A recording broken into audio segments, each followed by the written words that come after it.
Los buenos días al país. Un saludo de corazón para las personas que nos sintonizan a esta hora a través de Color Visión y nuestro canal de YouTube Espejo 360. Doctor, buenos días. Buenos días, hermano. ¿Cómo se siente? Muy bien, doctor. ¿Ha ido a ver los Juegos Centroamericanos y del Caribe? Muy bien. Eso está bien. Sí, ¿Ha pasado por allá? Ya ganamos medalla, ya, yo creo. Bueno, hemos ganado muchas, doctor. Sí, El medallero, estamos en quinto lugar. Claro que sí. Superado por México, Venezuela, Colombia y Cuba. Sí, señor. Es decir, Cuba siempre ha sido una estamos potencia. haciendo un buen desempeño en los Juegos Centroamericanos y del correcto. Caribe. Esa es una actividad que está centrando la atención del país, Cierto. de los dominicanos, que le están dando mucho respaldo a los atletas dominicanos. El Código Penal que entra mañana en vigencia es un tema de mucho interés para los dominicanos que debemos conocer. Correcto. Para saber la nueva realidad que tenemos a partir de ahora. Hay muchas expectativas en torno a los posibles cambios, los ajustes que supuestamente hará el presidente Luis Abinader ahora en el mes de agosto, ¿verdad? Ya estamos inaugurando agosto, entró agosto, un mes de muchas expectativas siempre, porque los presidentes regularmente hacen cambios en su tren gubernamental. El presidente Abinader no es muy dado a eso, pero hay muchas expectativas. Así que hay muchos temas de interés que compartir con ustedes. Hacemos una breve pausa, regresamos en unos minutos. Bien, mañana se comienza a aplicar el Código Penal modificado, ¿verdad? Teníamos más de 25 años debatiendo el Código Penal. Finalmente se hicieron las modificaciones. Es un código que marca una nueva realidad en materia de persecución penal, porque incluye nuevas penas, sanciones para nuevos delitos, incrementa las penas. Ya a partir de mañana, lunes, la pena máxima no será 30 años, serán 40 años con el nuevo Código Penal de la República Dominicana. El cúmulo de pena hasta 60 años en crímenes graves.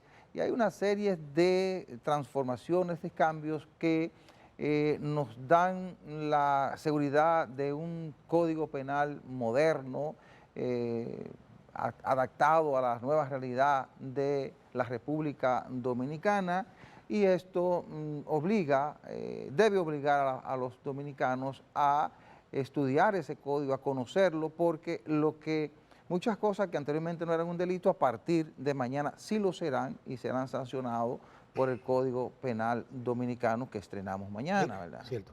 Mire, la implementación de ese código, sin embargo, el Estado Dominicano enfrenta serias contradicciones. Le voy a decir por qué. He recibido esa información de personas expertas en el aspecto penitenciario, en el aspecto infraestructural, y es el siguiente.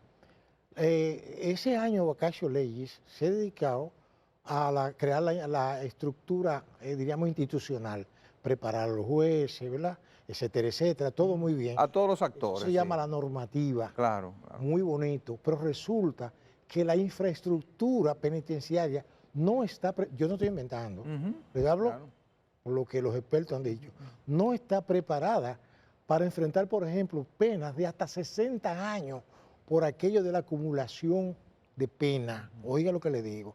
Entonces, uno de los factores más graves es el hacinamiento carcelario que hay aquí. Con todo lo que usted ve, muy bonito, que las parras, que el otro, olvídese. Ahora, ¿el hacinamiento carcelario no es el problema del código? No, no es eso. ¿El problema de los fiscales y los jueces? No es eso, es el sistema. ¿O del sistema? El sistema, claro. El sistema se compone de lo normativo y de la sanción. Es decir, lo normativo está muy bonito, los tribunales, todo bien, los jueces muy elegantes, bien vestidos, muchos códigos, sí. Pero la realidad, el cumplimiento de esas normas, porque todo está en manos del Estado, el Estado es todo. Ahora, doctor, usted que es abogado sabe, porque usted se ha ido a la parte de la institución que tiene que garantizar que se cumpla la pena o no. Exactamente. Y en cierta forma tiene razón partiendo de la realidad de las cárceles dominicanas, ¿verdad? Que son centros de hacinamiento. Cementerio de gente viva.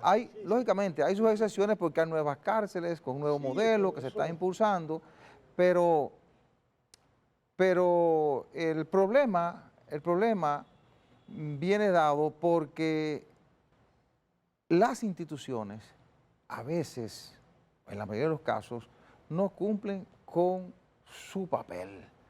Por ejemplo, en estos días se divulgó la información de que un ciudadano en Dajabón le impusieron una medida de coerción de 9 meses. El señor pasó 20 años en la cárcel. ¿Por qué? Porque el sistema, como dice usted, no respondió. No sirve. Porque un individuo no puede permanecer 20 años en una cárcel con una medida de coerción de 9 meses sin habérsele pasado un juicio de fondo. No, mire, yo le voy a hacer una interrupción. Entonces, ahí no falló el sistema carcelario, Sí. ahí falló el sistema de persecución del Ministerio Público, de los propios jueces, de que tiene que velar porque realmente se cumplan los procesos. Mire, yo no le hablo a usted sencillamente como ciudadano del común. No, usted es abogado, un hombre que conoce el sistema. Le salí huyendo a ese sistema Claro. por la impotencia de ver cómo, por ejemplo, fíjate, a mí no me gusta lo particular, pero para que la gente tenga un concepto de lo que uno está planteando, porque, oiga, incluso expertos de alto nivel dicen que eso va a ser un fracaso, no el código en sí, sino la aplicación, porque el objetivo de la pena es tripartito y eso se va a perder, que es rehabilitación, pagar la deuda social, ¿verdad? Y que... Ahora, hay cosas que yo no entiendo, porque aquí no pasamos el tiempo diciendo que había que aumentar las penas, porque eran no es que no la aumenten, no es eso. Es que se pasaron 25 años. O sea, y no crearon, no crearon las siglo, condiciones. es lo que le estoy diciendo. Sí, claro. Entonces, por ejemplo, un sistema en donde... Entonces, aquí no hay cárceles donde alguien pueda cumplir 60 años. Pero, escúcheme, es que aquí no hay cárcel para un tipo que tenga problema mental. Aquí no hay un sistema de carcelario psiquiátrico. No. Eso no existe aquí. Tienes razón. Por ejemplo, a un señor, oiga, a mí no me gusta lo particular, pero a veces yo me indigno. Bueno, pero para poder citar, me indigno como para poder ciudadano. poner el ejemplo. Mire, un señor, eso está ahora en las redes, está en los periódicos, un señor tuvo una riña con otro, un señor de 93 años, un señor ancianito, con un hombre de 86. Sí, dos ancianos. Lo condenaron a 5 años, el de 93. Oiga, pero el hombre tiene problemas de Alzheimer. No me diga a mí que eso es un sistema de justicia en este país.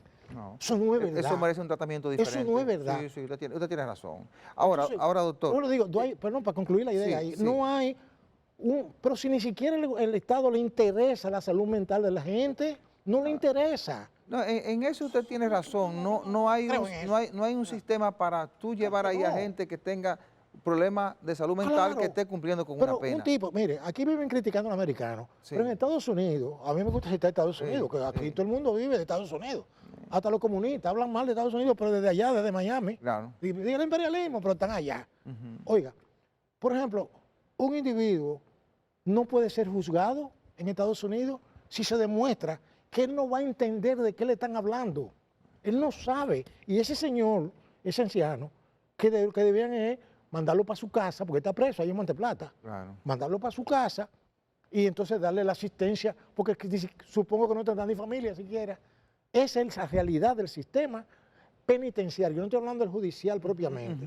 El penitenciario, que ya la aplicación. Sí, pero fue un juez que le aplicó los 5 años. Claro, el juez no, porque el juez lo hizo dentro del esquema legal, que eso debió haberse modificado también. Pero el juez lo hizo, está bien, ok. Pero él tenía la opción de decir, bueno, mira, creo que me dijeron que él le dio una parte, ¿cómo se llama? Domiciliaria, pero la otra lo mandó a la cárcel. Ya. No debió haber mandado nunca, pero no hay problema. Bueno. Yo espero que le vaya bien en eso. Pero este código tiene muchas cosas buenas, doctor. Claro que sí. Mire, el delito digital, que Sí, es un delito que no se perseguía aquí. Es cierto. Y sabemos que por la vía digital se están cometiendo barbaridades. Muchísimos. Y hay gente que ha perdido prácticamente su vida porque alguien, desde un teléfono, desde una PC o desde una laptop, le inventó una vida delincuencial y la colgó en las redes y le dañó su vida. Cierto que sí. Entonces, esos delitos se van a perseguir. Eso, además del cúmulo de pena, los 40 años, que es la pena máxima, con ese bemol que usted está citando, que no hay las condiciones en la cárcel para este tipo de situaciones. La difamación extorsiva, es verdad. Es cierto. Sí. Yo pienso que aquí se libró una batalla para evitar que se afecte la libertad de expresión. Ahora, aquí hay gente que ha asumido la comunicación para extorsionar. Entonces, la difamación extorsiva ha sido incluida en este código para ponerle un freno a gente que no está ejerciendo su libertad de expresión, que está utilizando eso como un mecanismo delincuencial. Bueno, pero usted cita correctamente cuando dice extorsiva. Sí, sí. Porque una cosa es que yo denuncie como ciudadano Claro. a un ciudadano que tiene un cargo que está robándose el dinero de la gente, Claro, claro. que hace un año estaba en olla con una mano de detalle y ahora anda en un Mercedes-Benz. Claro, Tiene que explicarle a la sociedad de dónde sacó Sí, ese son dinero. cosas totalmente diferentes, entiende? claro. Entonces, la estafa inmobiliaria se está redefiniendo la Exactamente. bancarrota simple, distinguiéndola entre la fraudulenta y actualiza varios delitos económicos. Es decir, que son cosas que incorpora el código como la forma de la manera formal, incorpora de manera formal el genocidio, los crímenes de lesa humanidad, que el código no los tenía incluido, ¿verdad? Cierto. De manera formal, las estafas piramidales. ¿Y tú sabes la cantidad de personas que han sido estafadas con sistemas piramidales? Cierto. Hay muchos famosos por ahí. La violencia económica, desaparición forzada, el autosecuestro, obstrucción de la justicia. Hágame un paréntesis de orden ahí. Hágame un paréntesis de orden ahí. Mire, yo observé un delito que nunca lo había entendido yo, porque no estaba legislado, Claro. que era la responsabilidad penal de la persona jurídica.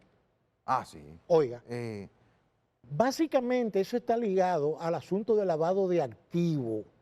Claro. Oiga, por eso dice, doctor, utilizadas en el crimen organizado. Sí, pero aquí hay algo. Ajá. Como yo estoy afectado como notario por la ley de lavado, porque yo sin tener que ver que ustedes dos hacen un negocio, tú le vendes un carro al otro. Sí. Entonces a mí me obligan a yo de que averiguar de dónde sacar el costo. No, eso no me corresponde a mí. Eso le corresponde a impuestos internos. Eso le corresponde al banco. Entonces, oiga, pero el banco no está. Dice, está obligado. Sin embargo, todos esos escándalos que ha habido aquí, yo nunca he visto al banco sometido a la justicia. Creo que usted me está entendiendo. O sea que ahora lo dice el papel, pero habrá que ver si eso es así, si se va a llevar a cabo. Lo que le quiero decir con esto es que la persecución entonces sería, porque serían penas económicas a las personas jurídicas, porque no hay forma de usted aplicarle una pena privativa de qué. No, porque es una empresa. Exacto, Sí, claro. pero le van a cancelar el registro, Sí, le van a, exacto. Exacto. Correcto. Bueno, como decía, también se está incluyendo la difusión ilícita de contenido íntimo. Hay muchas cosas interesantes en este código que marcan una realidad totalmente diferente.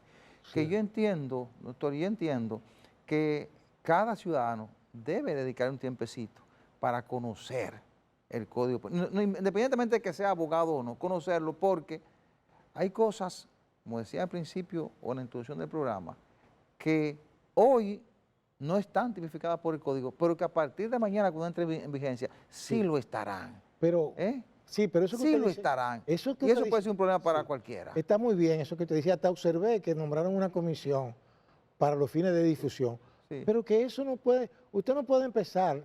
Está bien que lo hagan, yo no es que estoy negativo con eso, pero lo que yo digo es que si se tenía la vacatio legis, es sencillamente ese lapso para implementar todo lo que haya que implementar.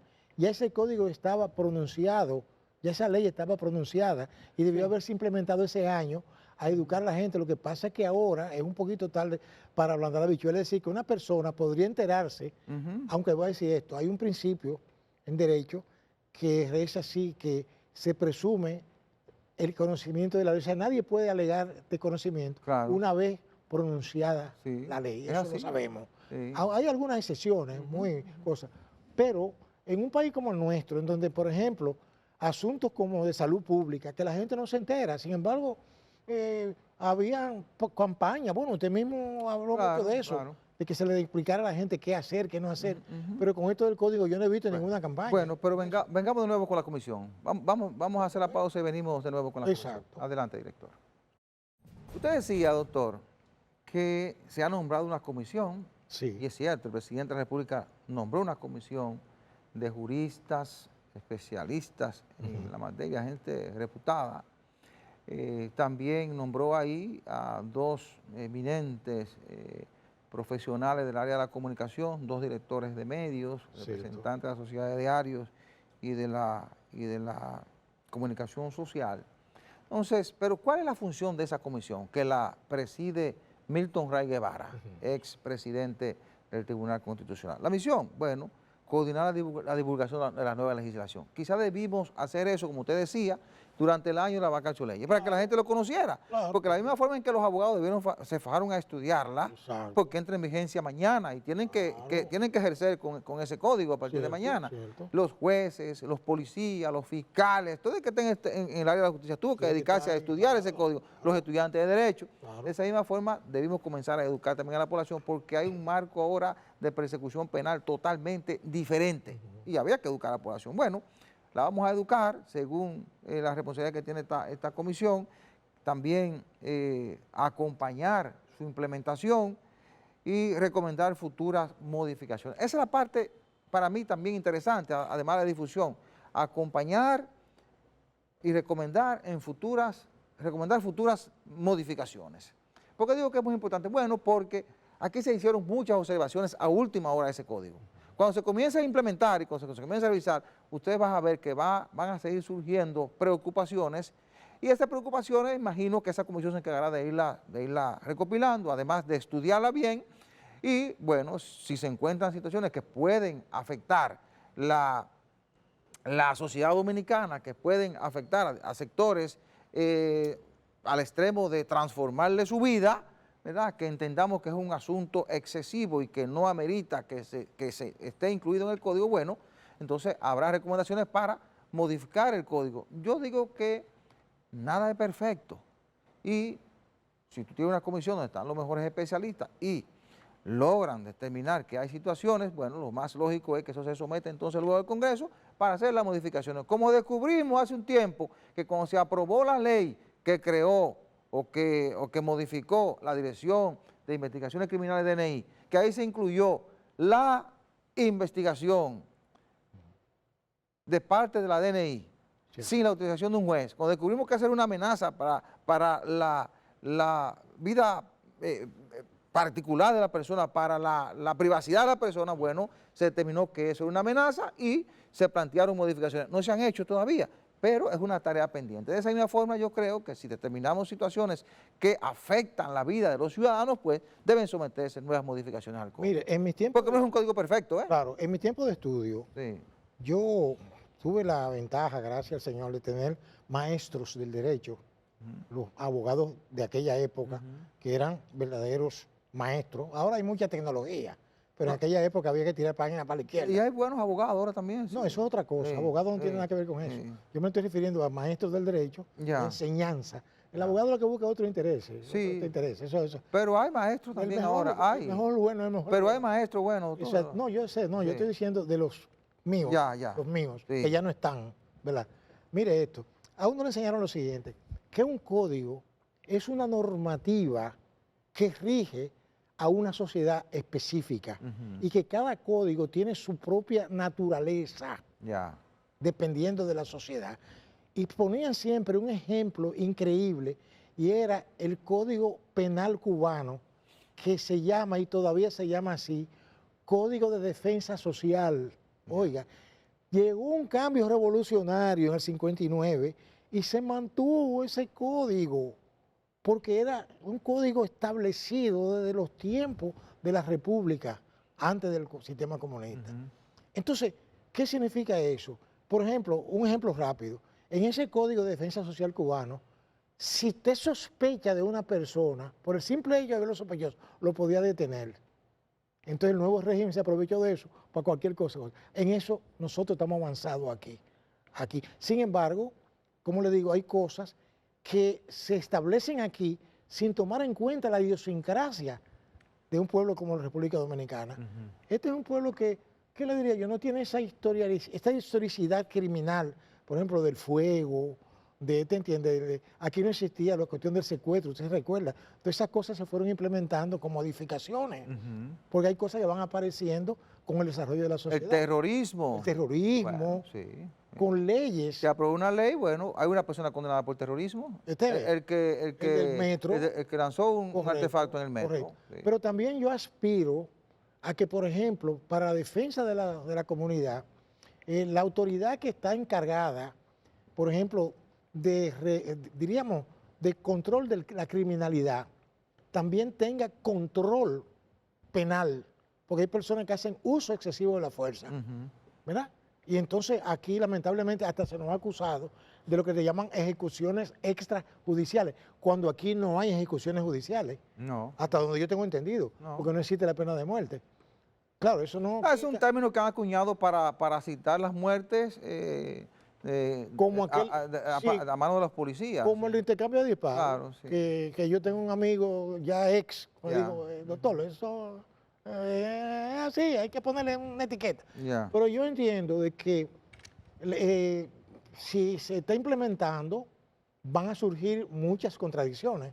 Y entonces una cosa es que yo entiendo también que el Constitucional va a tener que meter la mano en ciertas cosas. Bueno, sí, depende, si tiene problemas. Choca con chocan, sí, por eso decimos que si aparece en choque, los juristas irán allá, los diferentes representantes de diferentes sectores irán al Tribunal Constitucional. Por suerte tenemos un Tribunal Constitucional que vela por evitar o preservar que no haya violación o choque con la Constitución de la República. Lo único que a mí me preocupa es que los tribunales de esa naturaleza se vean afectados por la vida política, pero lamentablemente es así.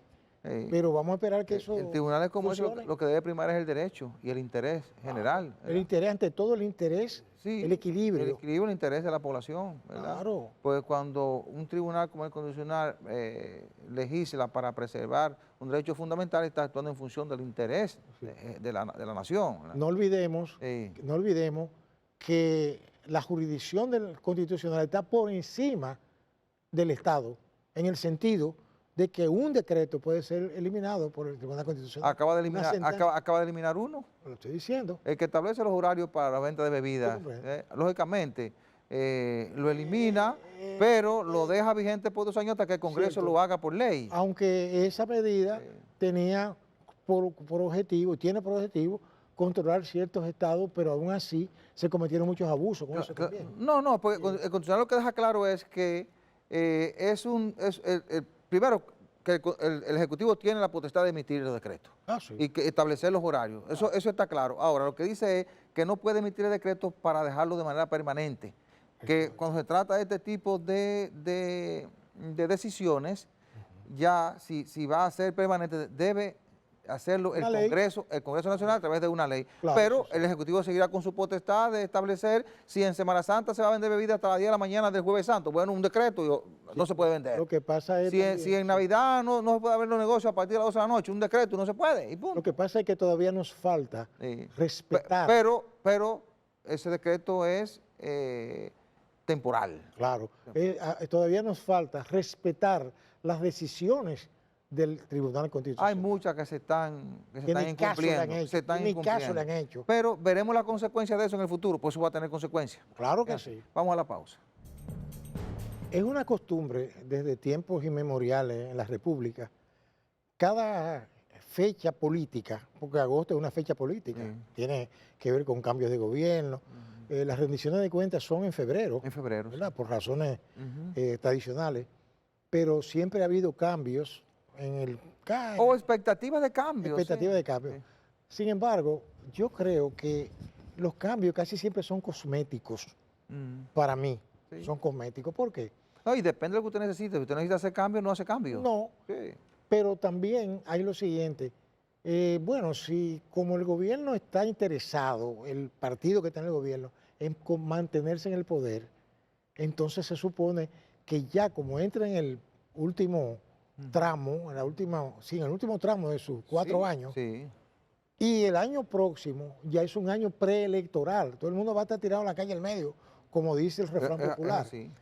Entonces, yo entiendo de que es una opinión como ciudadano, de que si hay que hacer algún cambio, a mí me gustaría, me complacería que el presidente escogiera quedarse con los que no están buscando candidaturas, y que esas personas se dediquen 24/7 a hacer su trabajo. Y con lo que lo están haciendo bien. Sí, pero si tienen aspiraciones... claro. Claro. Que no deben porque siempre la gente sospecha que están utilizando los recursos del Estado. Eso es, claro, usted dirá, bueno, el presidente es el que sabe. No, lo digo porque hace mucho que el presidente había dicho que los que tienen aspiraciones se van en un determinado momento.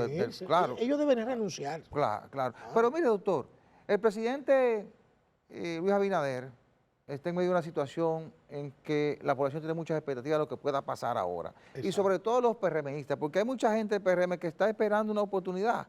El gobierno va a cumplir 6 años ahora. Sí. El 16, ¿verdad? Estamos en agosto. Hoy estamos a 2 de agosto. Mañana estaremos a 3. El 16 de agosto empieza el tercer año. Empieza el tercer año del segundo mandato presidencial de Luis Abinader. Claro. Entrando ya en el último tramo de su mandato. Entonces, pero esto tiene la particularidad de que hay esas expectativas.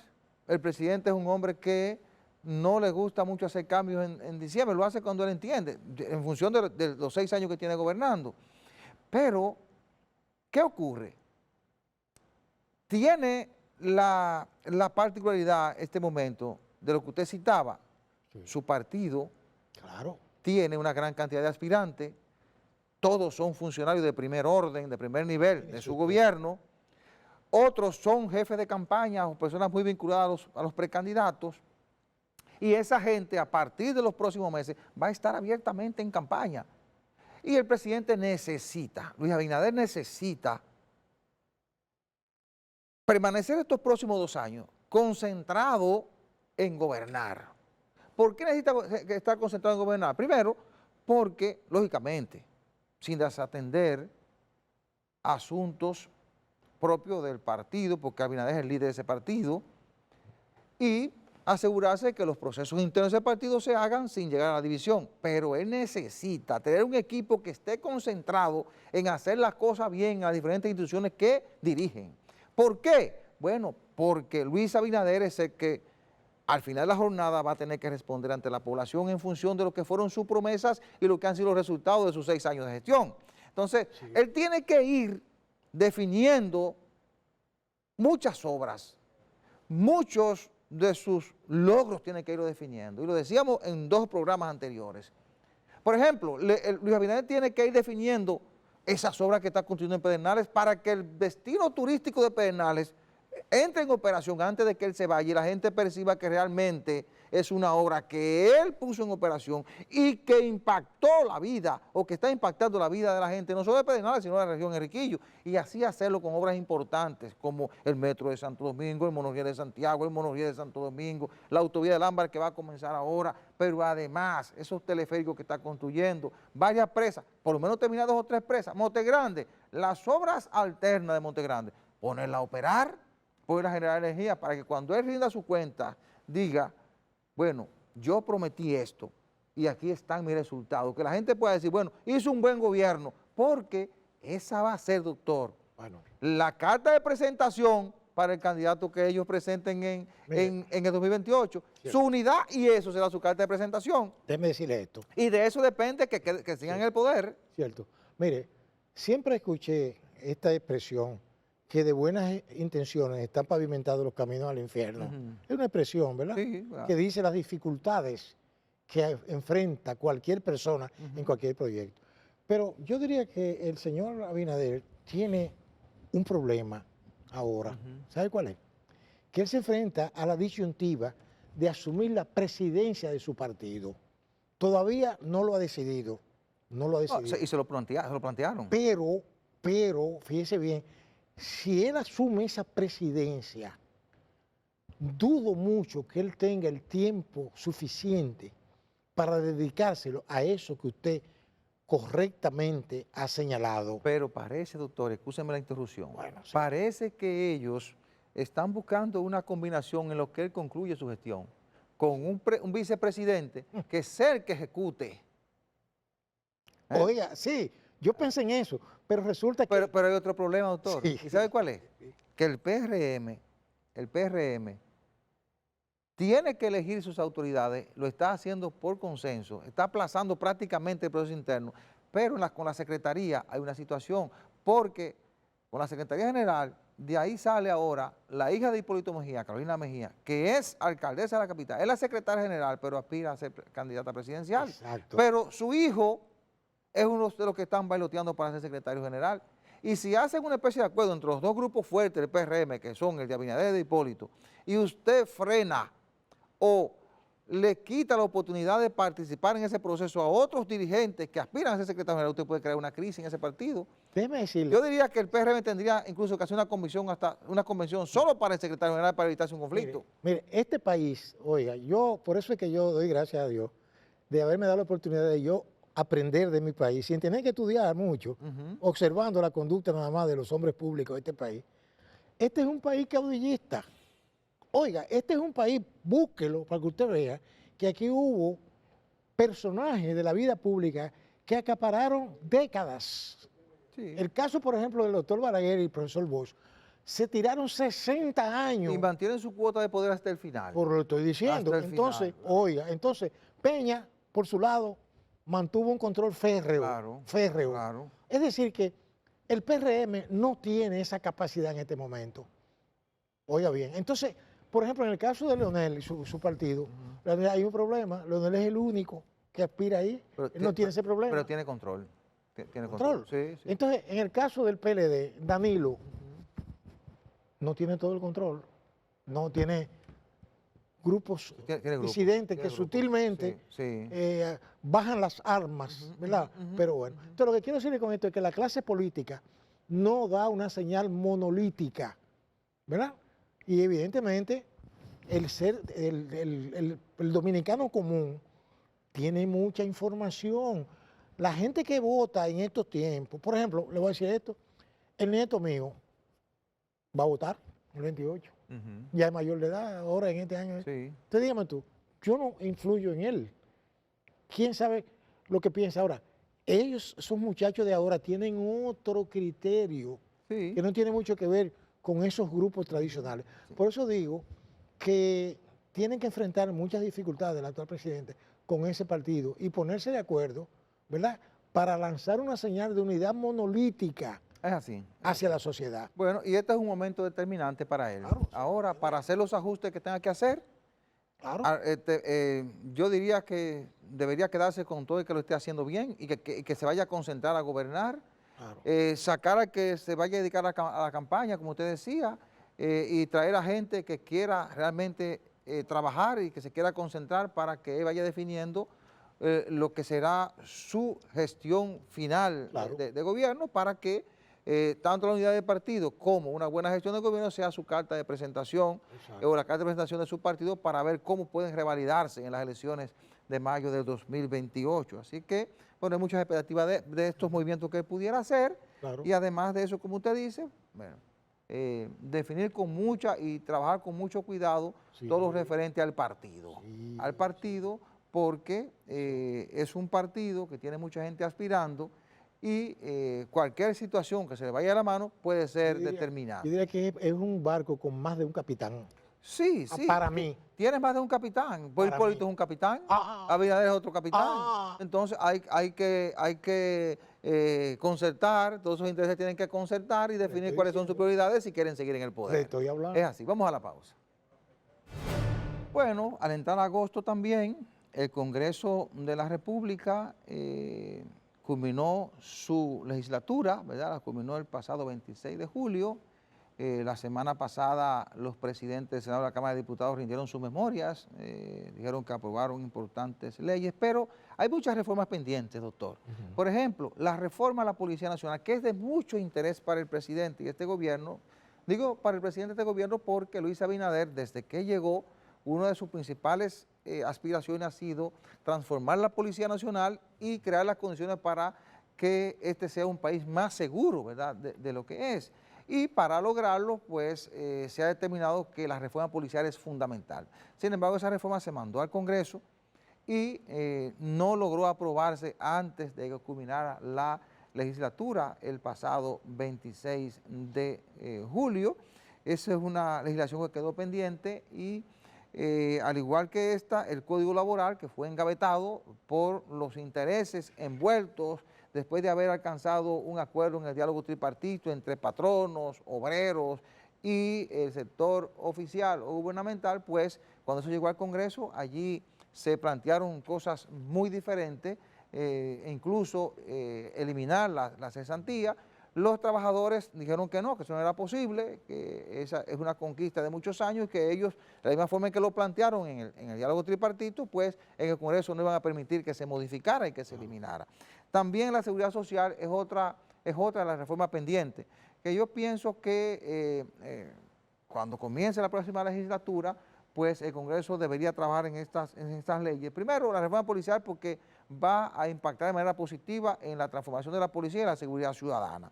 El Código Laboral, hace mucho que estamos esperando, como esperábamos el Código Penal, un código moderno en lo laboral. Si hay que dejar fuera esa cesantía y tratarla luego, como ocurrió con las 3 causales, pues que se haga. Y la Ley de Seguridad Social, que eso está pendiente, eso tiene un retraso de 10 años, ¿verdad? Claro. Y hay que hacer muchos ajustes ahí para modificar y mejorar las pensiones de la gente, mejorar las condiciones, las atenciones médicas, la inclusión de los medicamentos y nuevas atenciones en la seguridad social. Es decir, que hay muchas reformas importantes que están ahí pendientes y que ojalá el Congreso pueda retomarlas cuando volvamos a la legislatura ordinaria, ¿verdad?, a partir del 16 de agosto. Usted sabe que en ese asunto de esas dificultades para aprobar esas reformas, a mí siempre me viene a la mente un principio del derecho francés criminal que dice, cherchez la femme, sí, busca a la mujer o a quien beneficia. Hay muchos intereses de por medio. Sí. Claro, porque fíjese lo que pasa. Por ejemplo, en el caso, citamos, vamos a ir de manera aleatoria, el Código de Trabajo. El Código de Trabajo tiene una sola dificultad, ¿cómo se llama? La manzana de la discordia. La cesantía. La cesantía. Entonces, sin embargo, en esos, ¿cómo le diría yo? En esas dificultades que han ralentizado esa reforma, están los intereses de esa clase poderosa que impusieron ¿por qué?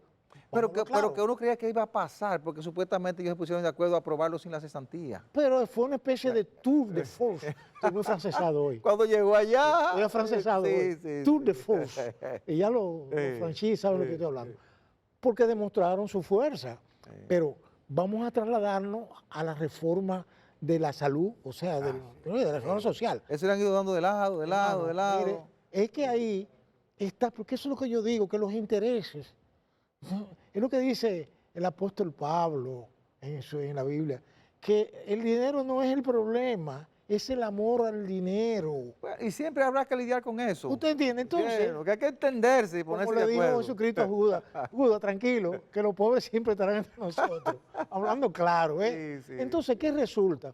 Que esa reforma afecta intereses de bolsillo que están muy llenos, porque por más que ellos digan, les ha ido muy bien. Bueno, pero ese es su trabajo también. Sí. Lo que hay que legislar para que reciban lo justo. Correcto, sí, pero a los que producen eso, que bajan el lomo permanentemente, no le llega ese beneficio. Pero, bueno, doctor, eso es discutible porque está teniendo la rentabilidad. Todo es discutible, sí. Oye, lo que hay que asegurarse es que reciba cada quien lo justo. Ahí le voy. Porque cuando usted está...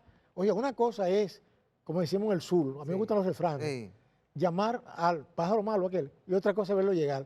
Cuando usted tiene que enfrentar eso, que usted tiene unos fondos ahí, pero que no tiene la posibilidad, se la ponen en China, por más que usted le hayan hecho reformas para facilitarle cosas, siempre hay una nueva cosa. Pero ¿a qué usted se refiere? ¿A retirarlo? No, solamente eso, no. Si usted, por ejemplo, va a hacer uso del servicio médico, por acá hay un problema. No solamente hablo de los fondos, hablo también... pero hay una ley marco, lo que hay que actualizarla para que esas cosas no ocurran, para mejorarla, claro. Y además los mecanismos para que funcione. Yo creía que usted se refería a los beneficios que reciben los sectores. Mire, aquí, inclusive, para asombro de cualquiera que no sea de aquí, por ejemplo, a veces los servicios privados hospitalarios no te reciben los seguros. Entonces yo pregunto, un individuo que depende de un seguro para un tratamiento médico, que no tiene el dinero para pagar directamente, que depende de un seguro, creo que usted me está entendiendo. Esas cosas se ven aquí, pero nada, estamos acostumbrados a eso. Nos pasamos un cuarto de siglo para aprobar un código, ¿verdad?, penal, y todavía estamos pataleando, en cierto modo. ¿Entiendes? O sea, uno espera que esto... Ahora, lo que es para concluir con mi Pero la ley, comentario, la ley de seguridad social hay que modificarla. claro que sí, Hay que ¿no? Además que hay un mandato de ella misma Claro, y no se hizo. Hay que hacer los ajustes Y necesarios. por último, yo digo lo de la reforma policial, que en la reforma policial también hay sus intereses que han bloqueado ciertas cosas. Claro, no, pero yo no creo que se quedaran en la Cámara por intereses. Ellos tenían muchas cosas ahí que fueron dejando a última hora y no pudieron sacarla, porque aún siendo de interés del presidente no pudieron sacarla. Y mire que la ley tiene cosas que van a transformar la Y policía. el problema de la policía está en la misma policía. Es así, y la ley parece que va a atacar eso con la ley para darle garras. El que entendió. Darle garras para poder resolver la situación. Bueno, y también se ha convocado para mañana, lunes 3 de agosto, el Consejo de la Magistratura para comenzar los trabajos de elección de 11 jueces de la Suprema Corte de Justicia, incluidos los presidentes de las 3 cámaras y el presidente de la Suprema Corte. Que siempre he sostenido que deben ser jueces de carrera. Ojalá ser. Que sean de carrera y que este proceso fortalezca la independencia del Poder Judicial. Que se escojan a gente no por los galones políticos que pueda tener, sino porque vaya ahí realmente a fortalecer institucionalmente que usted se la justicia. Se baje de una jipeta en campaña para juramentarse como presidente. Es así. Bueno, mire, la semana que inicia va a estar muy centrada en torno a eso que acabamos de citar, la reunión del Consejo de la Magistratura, los resultados, la entrada en vigencia del Código Penal a partir de mañana lunes, 3 de agosto, el desempeño de los dominicanos en los 25º Juegos Centroamericanos y del Caribe y las expectativas de cambios en torno al gobierno del presidente Luis Abinader. Señores, gracias por su atención. La cordial invitación para el próximo domingo a la misma hora y por este canal. Buena suerte, buenos días.